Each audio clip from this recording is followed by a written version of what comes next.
कहाँ मिलेगा? इस लड़के के बारे में तो मैं सब कुछ जानता हूं। अपनी पुत्री का धूमधाम से विवाह कर दिया। बोल गोविंद भगवान की, बोल लक्ष्मी नारायण भगवान की।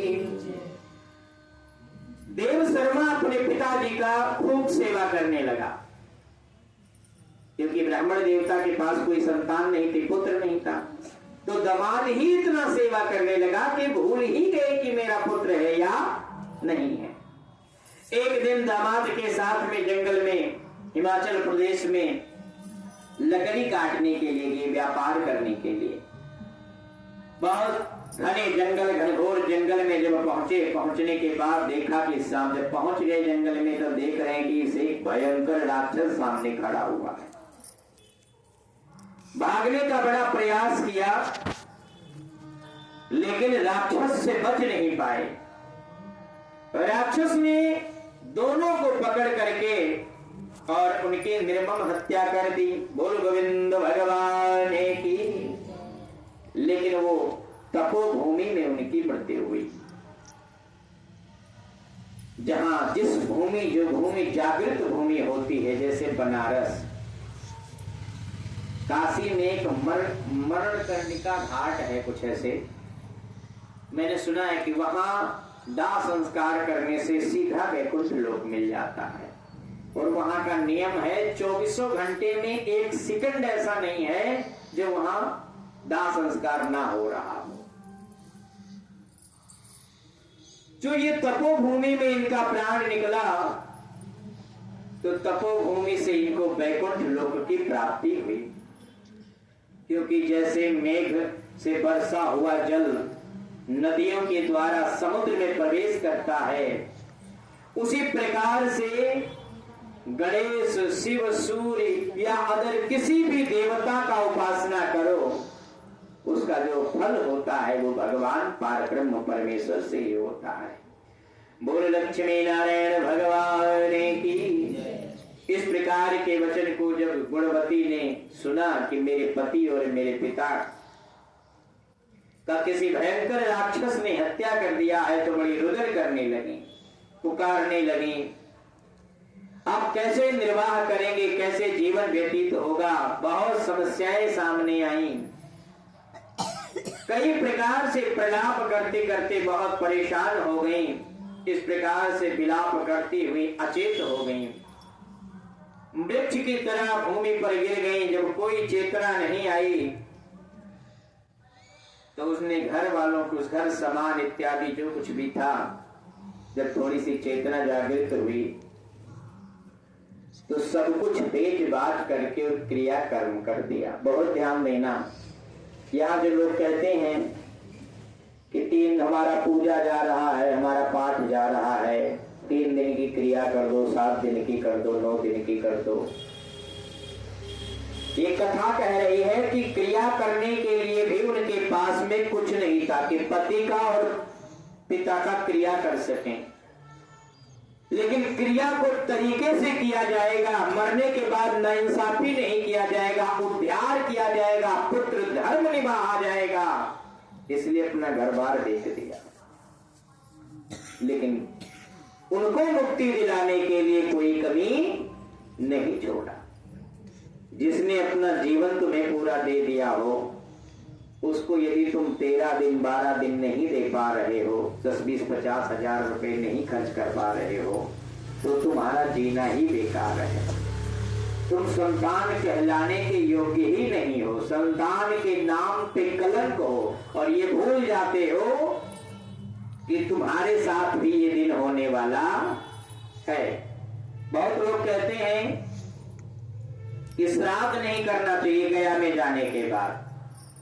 सपोज करो कि आप चले गए, गया जी में श्राद्ध करके आ गए, और आज से आपने श्राद्ध बंद कर दिया, अपने टाइम से आपने बंद कर दिया। अब आपके बच्चे पैदा हुए, आपके पोते हुए, अब बच्चे और पोते देख रहे हैं कि हमारे यहाँ श्राद्ध होता है नहीं, क्योंकि कभी तुम करोगे ही नहीं, तो बच्चे क्या देखेंगे, बच्चे क्या देखेंगे तो पोते क्या देखेंगे, और जब बच्चे पोते नहीं देखेंगे तो पर पोते क्या देखेंगे। तो भैया आपने तो अपने पिताजी का उद्धार कर दिया, लेकिन अपने बच्चों को नहीं सिखाया तो आपका उद्धार कौन करेगा? क्योंकि आप तो अपने ही टाइम से सिस्टम खत्म कर दिया। इसलिए कभी ऐसी भूल जीवन में नहीं करना चाहिए। जो शास्त्र कहता है, शास्त्र बहुत सही कहता है, शास्त्रों के हिसाब से चलने से कठिनाई जरूर होगी, परेशानी जरूर होगी, क्योंकि शास्त्र कोई हलवा नहीं है कि खा लोगे इसे। इतना सरल भी नहीं है, शास्त्र में सबको आ जाता।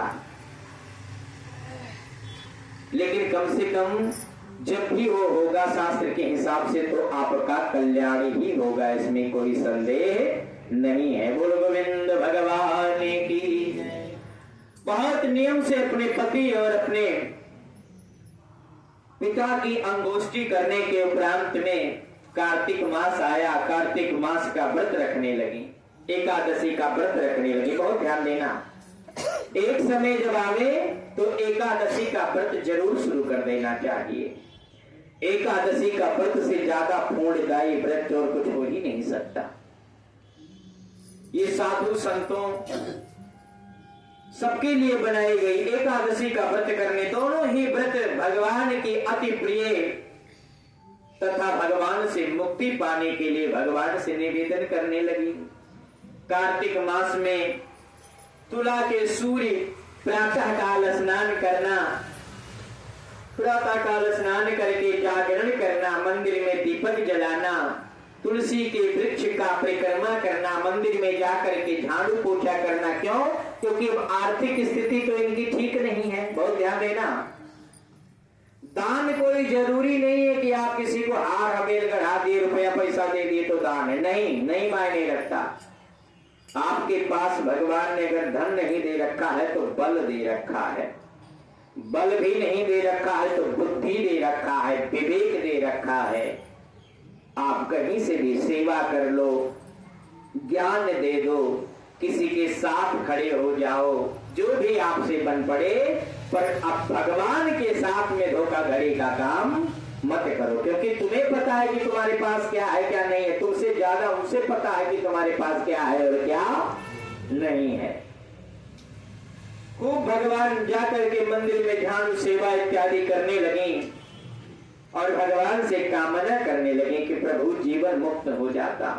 जो तुलसी के वन की पालन करते हैं, तुलसी की सेवा करते हैं, उनका वैकुंठ लोक प्राप्त हो जाता है। एक दिन वो ज्वार से पीड़ित हो गई और दुर्लभ शरीर से गुणवती गंगा में स्नान करने के लिए अथवाएं गंगा में प्रवेश किया। शीत के कारण देह कांपने लगी और वो शिथिल होकर के गिर पड़ी।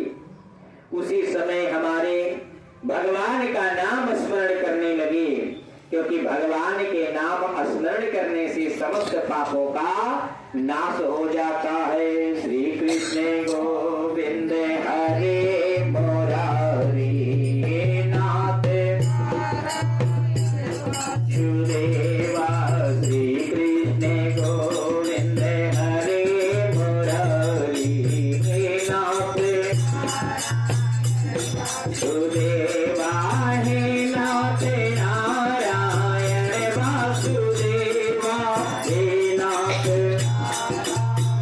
वासुदेवा हे नाथ नारायण वासुदेवा हे नाथ वासुदेवा। श्री कृष्ण गोविंद हे नाथ नारायण वासुदेव। वासुदेव भगवान की। इस प्रकार से जब वो कंपित होकर के गिर जाती हैं और लास्ट में उनका नाम भगवान का निकलता है और कहते हैं कि अंत भला तो सब भला। यदि बुढ़ापा सुधर जाए तो समझ लो कि जीवन सब कुछ आनंद से कट रहा है।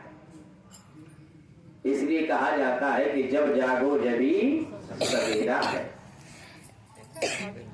जब प्राण निकले तो उसी क्षण भगवान के दूत उन्हें लेने के लिए पहुंचे और अपने पुष्पक विमान पर बैठा करके भगवान गोलोक धाम लेकर के जाते हैं। बोल गोविंद भगवान की।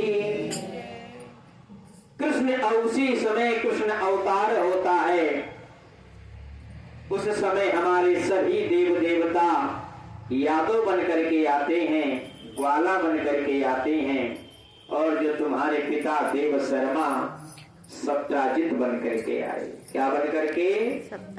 सत्राजित बन करके आए। चंद्र शर्मा अक्रूर बन करके आए, और तुम गुणवती जो थी वही दूसरे जन्म में सतभामा बन करके आई।